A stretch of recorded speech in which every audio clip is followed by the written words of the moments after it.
students, I am CA Harshita Rizwani from HR Institute of Studies. Today, we would be continuing chapter number 12 of Science for Standard 8 student. The name of the chapter is Friction. तो students in earlier video हमने ये chapter start किया था. Friction क्या होता है हमने ये पढ़ा था, फ्रिक्शन क्यों जरूरी है हमने ये पढ़ा था, और मैंने बोला था नेक्स्ट टॉपिक में स्टार्ट करेंगे हाउ वी कैन इंक्रीज और डिक्रीज द फ्रिक्शन. फ्रिक्शन को बढ़ा और घटा कैसे सकते हैं. आज अपने चैप्टर को कंप्लीट कर देंगे. अपने लास्ट पॉइंट ही बाकी हाउ कैन वी इंक्रीज और डिक्रीज फ्रिक्शन.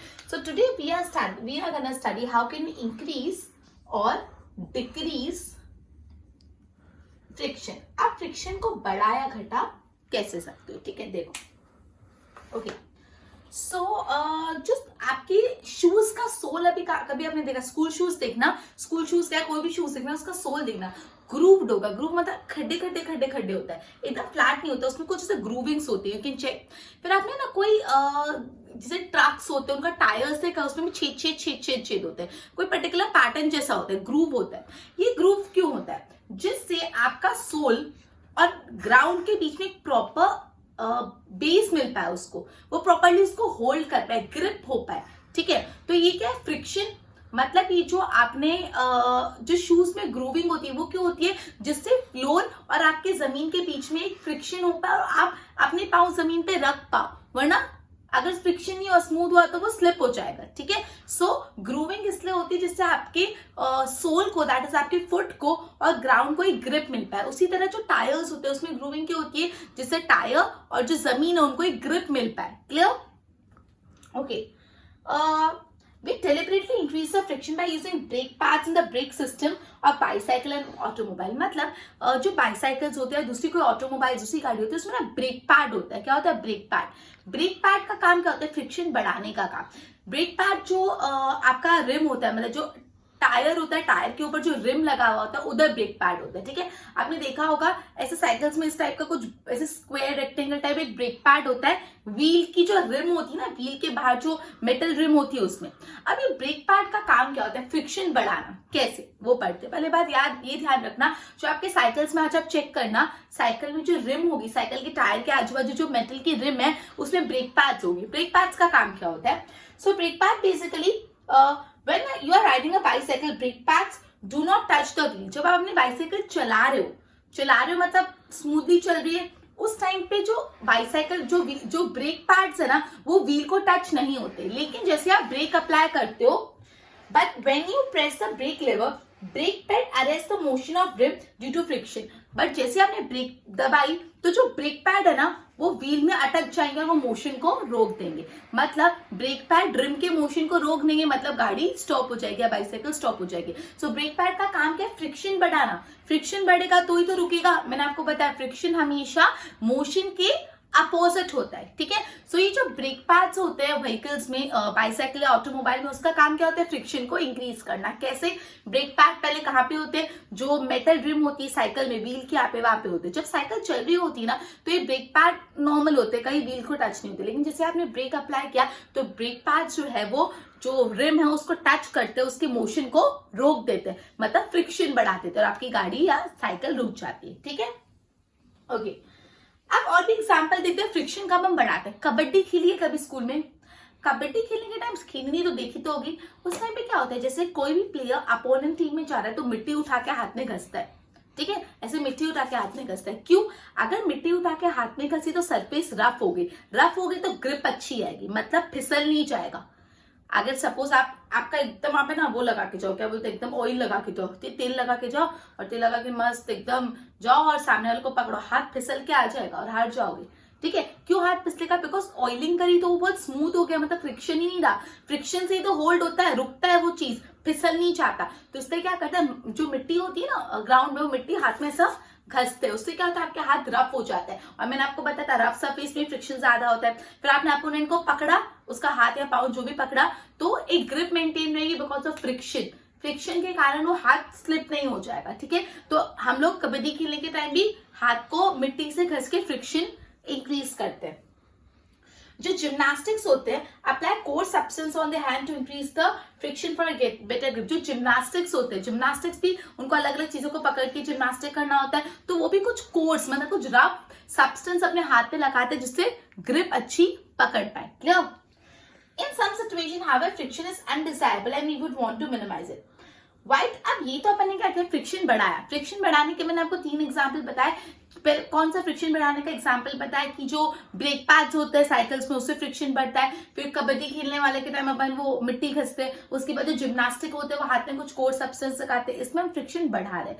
बट कभी कभी फ्रिक्शन को कम भी करना पड़ता है। कब? एक बहुत सिंपल एग्जाम्पल देखो, कैरम बोर्ड खेला है, कैरम बोर्ड में पाउडर डालते हो, वो पाउडर क्यों डालते हैं? जिससे आपका स्ट्राइकर इजिली चले और आपकी जो कॉइन्स है वो अंदर चले जाए, ठीक है। तो यहाँ पे अगर आपने पाउडर नहीं डाला तो रफ सरफेस थी तो मोशन ही नहीं आ रहा, मतलब फ्रिक्शन बहुत है। तो जिसे आपने पाउडर डाला वो स्मूथ हो गया, स्मूथ में फ्रिक्शन कम होता है, वो इजीली फ्लो हो जाएगा। तो पाउडर डाल के in carrom board we use to minimise friction so that your coins can go smoothly into the goal. Okay, यही बात बोलिए, why do you sprinkle fine powder on carom board? You might have noticed that when a few drop of oil are poured on a hinges, और भी example ये, कभी कभी ना दरवाजे में से बहुत आवाजें आती है, आपके डोर्स में से कभी कभी आवाज आता है, अपन बोलते हैं बहुत जाम हो गया दरवाजा।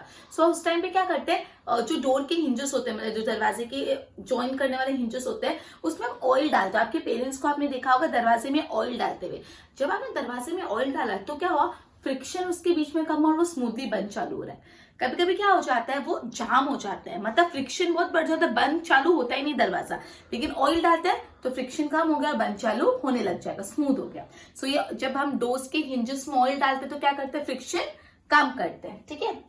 अब बाइसाइकिल और motor mechanic uses grease between the moving parts of machine. Okay, तो काफी मशीन्स के बीच में भी ग्रीस डाला जाता है, तो ऑयल डाला जाता है। साइकिल में भी आप ऑयल डालते हो कि मतलब जाम होंगे, साइकिल में ऑयलिंग करानी है, ऑयल डालते जिससे वो इजीली आपके पेडल्स कभी कभी मूव नहीं होते, तो ऑयल डालते तो पेडलिंग मूविंग इजी हो जाती है। तो फ्रिक्शन को यहाँ पे अपन बार बार कम कर रहे हैं कोई स्मूथ चीज डाल के। In all about case we want to reduce friction in order to increase efficiency. जब ऑयल, ग्रीस या ग्रेफाइट अप्लाई होता है between the moving part of the machine, thin layer is formed therein moving surface do not directly rub against each another। अब जब आप कोई भी machine के मूविंग पार्ट में, मतलब ये सपोज ये मशीन है, फॉर एग्जांपल ये ऐसे मूव हो रही है, से फॉर एग्जांपल ये ऐसे मूव हो रही है। अब मूव होते होते होते होते क्या आता है, वो इतना एक दूसरे से रब होके फ्रिक्शन इतना बढ़ जाता है कि इसका मूवमेंट कम हो जाता है। अब इन दोनों के बीच में अगर ऑयल डालेंगे ना तो ये दोनों मशीन के पार्ट एक दूसरे से रब नहीं करेंगे, बीच में ऑयल आ गया, बीच में ऑयल आ गया, तो जब एक दूसरे से रब ही नहीं करे तो फ्रिक्शन कम हो जाता है और ये इजीली स्मूथली चलती है। मतलब जब वो एक दूसरे में इंटरलॉक होंगे ही, ये मैं आपको जस्ट एक एग्जांपल के थ्रू समझा रही हूँ। ये एक मशीन का पार्ट है, दूसरा मशीन का पार्ट है, मशीन चल रही है तो कॉन्स्टेंट ये पार्ट एक दूसरे से रब हो रहे, रब होने से इतना रब हुए फ्रिक्शन फ्रिक्शन फ्रिक्शन फ्रिक्शन के कारण पूरा मशीन खराब हो जाती है। पता है अपन ने ये भी पढ़ा था, फ्रिक्शन में बहुत ज्यादा हीट भी जनरेट होती है। कांस्टेंट रबिंग से क्या होगा, हीट जनरेट होकर मशीन फूट फाट सकती है। इसलिए बीच में जब ऑयल, ग्रीस या ग्रेफाइट डालते हो तो ये दोनों के बीच में ऑयल आ गया, ग्रीस या ग्रेफाइट, तो वो एक दूसरे से रब ही नहीं होते, रब ही नहीं होते तो फ्रिक्शन नहीं होता और वो स्मूथली चलते हैं। Okay, interlocking of irregularities avoided to a great extent. अब ये बहुत इंपॉर्टेंट है, लुब्रिकेंट किसको बोलते हैं? लुब्रिकेंट कोई भी ऐसा सब्सटेंस है जो फ्रिक्शन को कम करता है। आपने ऑयल डाला फ्रिक्शन कम करने के लिए, वो लुब्रिकेंट है। कैरम बोर्ड में कैरम पाउडर डाला, वो भी लुब्रिकेंट है। आपने ग्रीस डाला, वो भी लुब्रिकेंट है। मतलब कोई भी ऐसा सब्सटेंस जो फ्रिक्शन को कम करता है उसको बोलते हैं लुब्रिकेंट। तो ध्यान रखना, लुब्रिकेंट क्या होता है? लुब्रिकेंट इज एनी सब्सटेंस, कोई भी सब्सटेंस that reduces friction। कोई भी ऐसा सब्सटेंस जो फ्रिक्शन को कम करता है उसको हम लोग बोलते हैं लुब्रिकेंट, ठीक है। ओके, ये इंपॉर्टेंट है, लुब्रिकेंट एनी सब्सटेंस जो फ्रिक्शन को कम करता है। In some machine it may not be advisable to use oil और लुब्रिकेंट। कोई कोई ऐसी मशीन होती है जहाँ पे ऑयल या लुब्रिकेंट यूज नहीं कर सकते, उससे मशीन खराब हो जाएगी। तो उस टाइम पे क्या होता है, एयर कुशन होता है between the moving part of machine to reduce friction. अगर कोई ऐसी मशीन है जहाँ पे आप लुब्रिकेंट नहीं यूज कर सकते तो क्या यूज होता है, ऑयल कुशन। तो ये भी आपको पूछ सकते हैं, what can be done if oil और grease cannot be used between the moving part of the machine. तो क्या कर सकते हैं तब, एयर कुशन लगा दो। क्लियर, ये भी इंपॉर्टेंट है, पूछ सकते हैं। Okay Okay, can we reduce friction to zero by polishing surface or using amount of lubricant? तो यही सवाल आता है कि हमने बोला lubricant यूज करके आप फ्रिक्शन कम कर सकते हो। क्या फ्रिक्शन कभी भी जीरो हो सकता है? क्या ऐसा हो सकता है कि फ्रिक्शन बिल्कुल ही नहीं, एकदम zero? Friction can never be entirely eliminated. कभी भी फ्रिक्शन हम जीरो नहीं कर सकते। The surface is perfectly smooth, some irregularities are always there. आप कितना भी लुब्रिकेंट डाल के फ्रिक्शन को कभी भी जीरो नहीं कर सकते, बिकॉज मैंने आपको अर्लियर वीडियो में भी बोला था कोई भी सरफेस कितनी भी स्मूथ हो उसके अंदर कुछ ना कुछ तो इरेगुलरिटी होती है, और इरेगुलरिटी जब एक दूसरे में इंटरलॉक होती है तो फ्रिक्शन आता है। सो अगर आपसे ट्रू और फॉल्स में पूछे can friction be reduce to zero by adding, या आपसे ट्रू और फॉल्स में नहीं 1 मार्क में पूछे can friction be reduce to zero by adding lubricant to it, so answer is no. कभी भी फ्रिक्शन को आप कंप्लीटली एलिमिनेट नहीं कर सकते, ठीक है। अब नेक्स्ट टॉपिक है व्हील्स रिड्यूस फ्रिक्शन। ओके चलो, आपने ना कहीं बाहर आउट स्टेशन ट्रैवल करने तब गए होगे, ट्रैवल करने के टाइम ना यूजुअली जो आपके सूटकेस होते हैं उसके नीचे व्हील्स होते हैं। आप क्या करते हो, आपको बहुत मजा आता होगा उठा के लेके जाने में व्हील से सूटकेस लाने में, ठीक है। तो क्या होता है अगर सूटकेस में व्हील नहीं हो तो सूटकेस को उठा के चलना पड़ता है एंड दैट बिकेम हैवी। तो इससे पेरेंट्स आपको व्हील वाला सूटकेस यूजुअली देते हैं कि हाथ से उसको मस्त आराम से लेके चलो। अब यहाँ पे क्या हुआ, सूटकेस वॉज हैवी, लेकिन जैसे सूटकेस को नीचे रखा तो बहुत भारी होगा, उसको घस तोड़ ना सकते हैं। लेकिन अगर उसी सूटकेस में नीचे 4 व्हील्स लगा लिए तो वो इजीली स्मूथली चले जाते हैं, है ना। तो यहाँ पे जो व्हील्स लगा है सूटकेस में उसने क्या काम किया, फ्रिक्शन को कम किया और मूवमेंट को स्मूथ किया। तो व्हील्स हमेशा फ्रिक्शन को कम करते हैं। ये एग्जांपल समझो, एक और बार ये एग्जांपल समझोगे तो पूरा कंसेप्ट क्लियर हो जाएगा।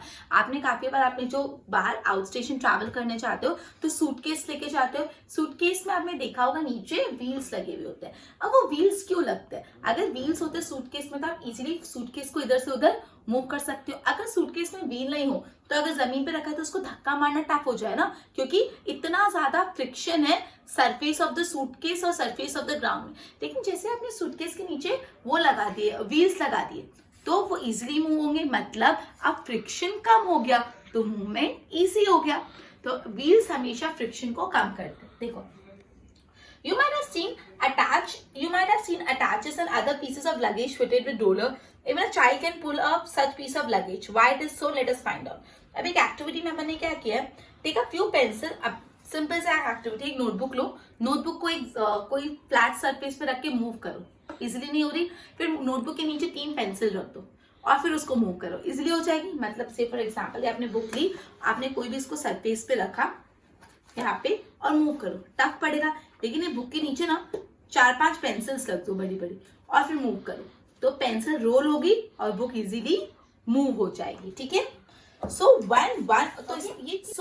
ये अपने फ्रिक्शन पढ़ा कि जो व्हील्स होते हैं फ्रिक्शन कम कर लेते हैं। So one body rolls over the surface of other body, the resistance to its motion is called rolling friction. मतलब ये जो अपन ने पढ़ा जो टायर्स के व्हील्स होते हैं वो रोलिंग फ्रिक्शन है। जब एक बॉडी दूसरी बॉडी पे रोल करके फ्रिक्शन को कम करती है वैसे फ्रिक्शन को बोलते हैं रोलिंग फ्रिक्शन, है कि नहीं। अगर मैंने आपको बताया ये बुक है और बुक के नीचे आपने 3 पेंसिल रख दी, ये जो सरफेस ऑफ द बुक है वो यहाँ पे दूसरे सरफेस पे रोल कर रही है, रोल करने से फ्रिक्शन कम हो रहा है, इसको बोलते हैं रोलिंग फ्रिक्शन। रोलिंग फ्रिक्शन मतलब when one body rolls on the surface of the other body, जब एक बॉडी दूसरी बॉडी के सरफेस पे रोल कर रही है, द रेजिस्टेंस टू मोशन, उस वजह से जो रेजिस्टेंस ऑफ द मोशन होता है उसको बोलते हैं हम rolling friction. Rolling reduces friction. It always easier to roll than to slide a body over another. हमेशा रोल करना इजी होता है rather than to slide. Slide मतलब पूरा स्लाइड कर देना, रोल मतलब रोल करना, ठीक है। That is the reason it is convenient to pull luggage with the rollers. इसलिए तो हम लगेज को रोलर्स से पुल करना इजी होता है। Can now you understand why wheel is said to be one of the greatest invention of mankind? इसलिए तो बोला जाता है कि जो व्हील का इन्वेंशन है मैनकाइंड का सबसे ग्रेटेस्ट इन्वेंशन है। इससे फ्रिक्शन कम हो गया, मूवमेंट इजी होगा, लोड कम हो गया। अब अपन पढ़ते हैं sliding friction. Since rolling friction is smaller than sliding friction, sliding is replaced in most machine by rolling by using the ball bearing. अब sliding friction जो होता है ना वो हमेशा ज्यादा होता है देन रोलिंग फ्रिक्शन। अभी तो अपन ने पढ़ा रोल करने से फ्रिक्शन कम हो जाता है, स्लाइडिंग में फ्रिक्शन ज्यादा लगता है, इसलिए काफी मशीन में अभी बॉल बियरिंग रूल यूज करके रोलिंग फ्रिक्शन पे कंसेप्ट पे जा रहा है। Common example use of ball bearing are between hubs and axles of ceiling of pen and bicycle, ठीक है। ओके देखो आपको बॉल बेयरिंग रिड्यूसेस फ्रिक्शन आपको एक फिगर के थ्रू भी समझा है। सो ये अपन ने पढ़ा कि व्हील से फ्रिक्शन कम होता है, बहुत ही क्लियरली अपन एक लगेज के एग्जांपल, लगेज में जो रोलर्स होते हैं वो और एक बुक के नीचे पेंसिल रख के रोल करो वो समझा। हमेशा व्हील से फ्रिक्शन कम हो जाता है, मूवमेंट इजी हो जाता है। Rolling friction is less than sliding friction. Slide करना is more tough, it is more friction उस पर बहुत ज्यादा होता है। नेक्स्ट आ जाते हैं अपन नेक्स्ट टॉपिक में, which is just give me a minute, fluid friction किसको बोलते हैं. Okay, you know that air is very light and thin. Air बहुत लाइट और थिन है, obviously all know that. Yet it exerts friction force on some object moving in it. Similarly, water and other liquids exert friction when object move through them. मतलब जो water होता है या दूसरा कोई भी fluid होता है, जब water या दूसरे कोई भी fluid में कोई दूसरा substance आता है तो क्या आता है, friction comes into existence. In science, the common name of gases and liquid is called fluid. Science में हम gases और liquid को क्या बोलते हैं, fluid.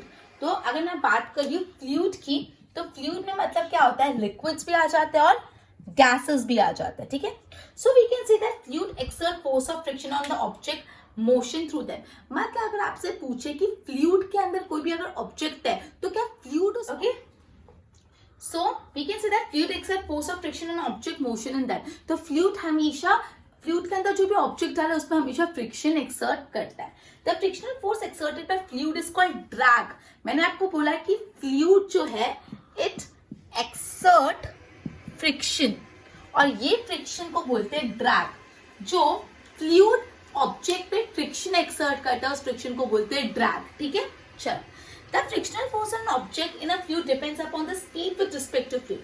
मतलब फ्लूइड में कोई भी ऑब्जेक्ट है, वो फ्लूइड उस ऑब्जेक्ट पे कितना फ्रिक्शन एक्सर्ट करेगा वो किस पे डिपेंड करता है, speed of the object in fluid. उस फ्लूइड में इस ऑब्जेक्ट की स्पीड कितनी है उस पर डिपेंड करता है. The frictional force depends on the shape of the object and the nature of fluid. किस पे frictional force on fluid depend करता है, speed of an object, shape of the object and nature of fluid. तो अगर आपको पूछे कि जो fluids होते हैं उस पे जो friction है वो कौन कौन से factors पे depend करता है, तो पहला speed of object,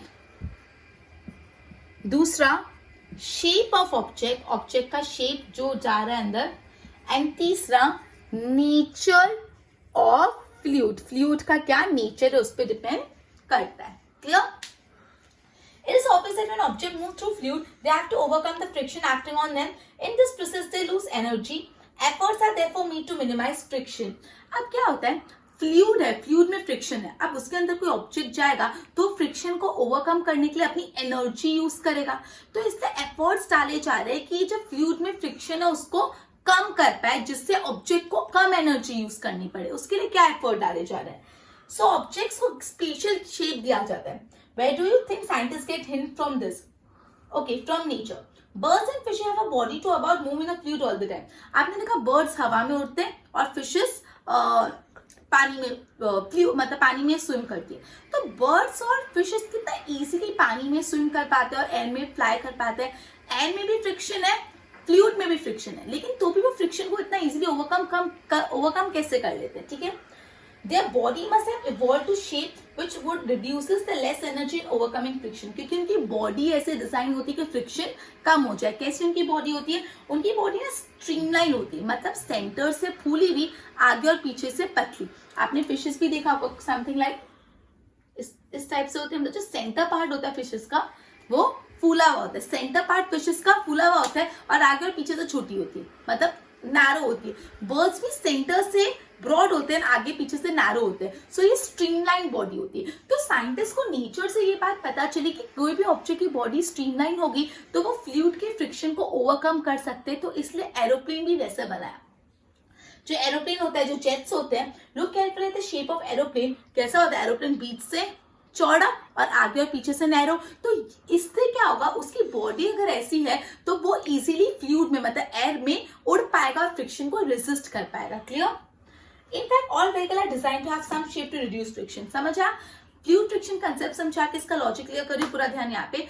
फ्लूइड मतलब क्या होता है, वाटर और गैसेस को यूजुअली साइंस में फ्रिक्शन बोलते हैं, साइंस में फ्लूइड बोलते हैं. फ्लूइड जो होता है उसके अंदर जो ऑब्जेक्ट गया, क्या ये फ्लूइड इस ऑब्जेक्ट पे फ्रिक्शन देगा? यस देगा, और उस फ्रिक्शन को बोलते हैं ड्रैग.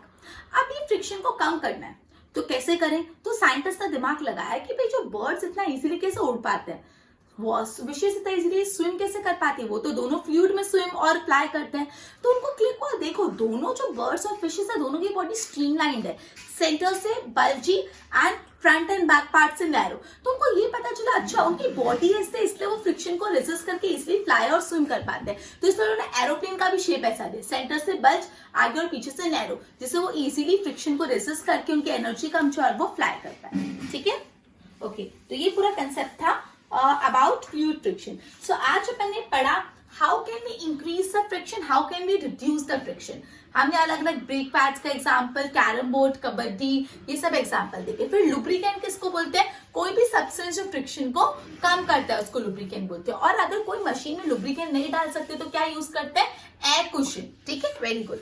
उसके बाद अपन ने पढ़ा क्या अपन फ्रिक्शन को जीरो कर सकते हैं. And the answer is no. कभी भी फ्रिक्शन जीरो नहीं होता. उसके बाद अपन ने पढ़ा व्हील से फ्रिक्शन कम होता है, यस, जिसको हम रोलिंग फ्रिक्शन बोलते हैं. और फ्लूइड में भी फ्रिक्शन होता है, जो अपन ने एरोप्लेन के एग्जाम्पल से समझा. So with this we would be ending our chapter and also our session. In our next session we would be starting with the next chapter. Till then, goodbye.